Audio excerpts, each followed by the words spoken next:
क्या नरेश मीणा और प्रहलाद गुंजल के बीच तकरार हो गई है?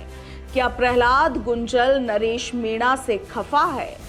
आखिर क्यों प्रहलाद गुंजल ने नरेश मीणा के मामले पर इन दिनों चुप्पी साध रखी है? आखिर इस मौन के पीछे की सबसे बड़ी वजह क्या है? पिछले कुछ दिनों से सभी के मन में इस तरह के सवाल चल रहे हैं और सियासी गलियारों में तरह तरह की अटकलें भी इन सवालों पर लगाई जा रही है। मगर अब इन सवालों पर विराम लग गया है और प्रहलाद गुंजल ने खुद सामने आकर इन सवालों के जवाब दे दिए हैं। दरअसल जब से नरेश मीणा झालावाड़ के मामले में जेल में बंद है, तब से प्रहलाद गुंजल ने नरेश मीणा को लेकर ना कोई बयान दिया, ना उनके पक्ष में किसी तरह का कोई ट्वीट किया, ना सोशल मीडिया पर कोई बात कही।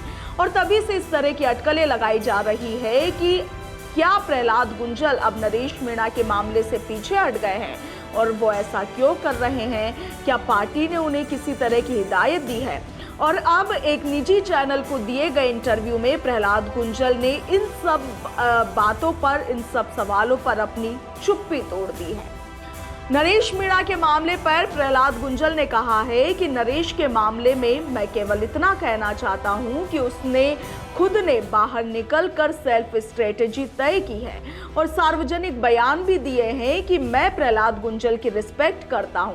गुंजल ने कहा कि अब जब नरेश मीणा ने खुद को इंडिपेंडेंट घोषित कर दिया है और पॉलिटिकली वो अपने आप को स्वतंत्र रूप से काम करने के लिए प्रिपेयर कर रहे हैं, तो मैं तो उनको सिर्फ शुभकामनाएं दूंगा। उन्होंने कहा कि ये तो संघर्ष है भाई, संघर्ष में आदमी को रेल, जेल, सड़क, ये सारी चीजों के लिए प्रिपेयर होकर चलना चाहिए। वहीं गुंजल ने आगे कहा कि आजकल तो मैं ये कहता हूं कि सरकारों की प्रैक्टिस ही इतनी थर्ड क्लास हो गई है।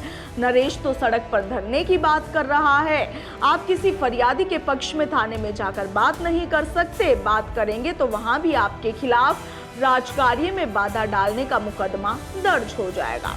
ये जो अभिव्यक्ति की आजादी का खून जिस प्रकार से मौजूदा व्यवस्था में राजस्थान से लेकर दिल्ली तक का दृश्य सामने आ रहा है, मुझे लगता है कि जन आंदोलनों से नेता नहीं बनने वाले हैं।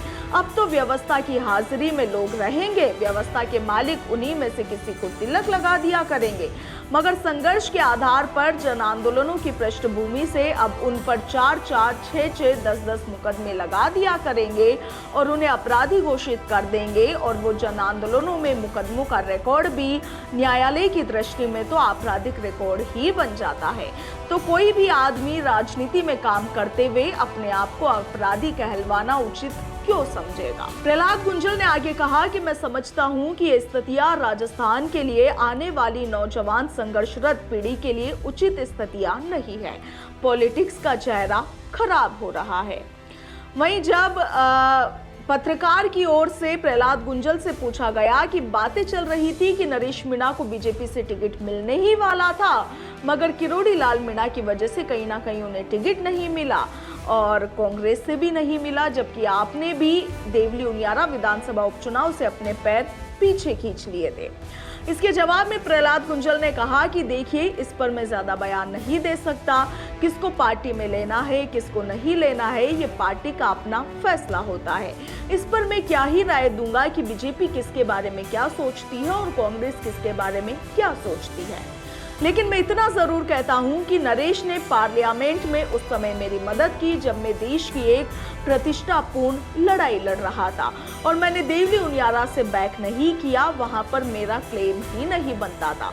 मैं तो चाहता था कि एक नौजवान उभरता हुआ चेहरा असेंबली में जाए, इसीलिए उनियारा के लिए मैंने उसके लिए कांग्रेस में पैरवी की थी और जब उसे टिकट नहीं मिला तो मैंने उसे सार्वजनिक रूप से मना किया था कि आप चुनाव मत लड़िए और उसने मुझसे कमिटमेंट भी किया था कि मैं चुनाव नहीं लड़ूंगा, मगर फिर बाद में किस भाव में उसने चुनाव लड़ लिया ये तो वही बता पाएगा।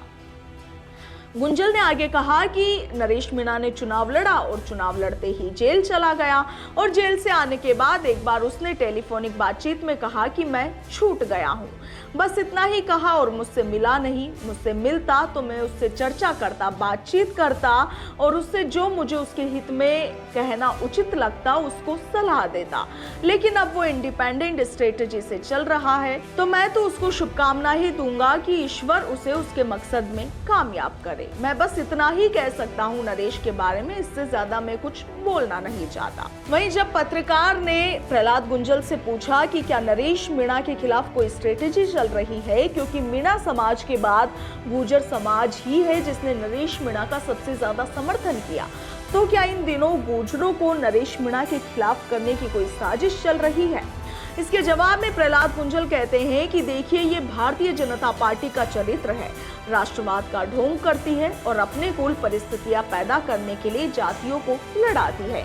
फूट डालो राज करो जो अंग्रेजों की नीति थी, उस पर आज भारतीय जनता पार्टी काम कर रही है। तो आप देखिए कि प्रहलाद गुंजल के बयानों से यह साफ नजर आता है कि कहीं ना कहीं नरेश मीणा से थोड़े बहुत खफा तो वो भी है, और शायद इसीलिए झालावाड़ के मामले में जब नरेश मीणा जेल में चले जाते हैं तो उस पर प्रहलाद गुंजल का किसी तरह का कोई बयान सामने नहीं आता है।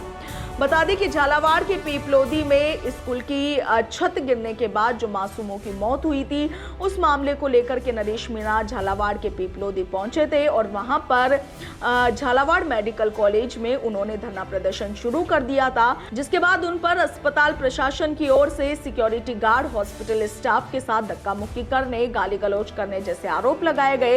इसके साथ ही आरोप ये भी लगाए गए कि उन्होंने इमरजेंसी जैसी सेवाओं में बाधा डाली, के साथ ही राजकार्य में भी बाधा डाली और इन्हीं सब आरोपों के तहत नरेश मीणा को जेल में बंद कर लिया गया।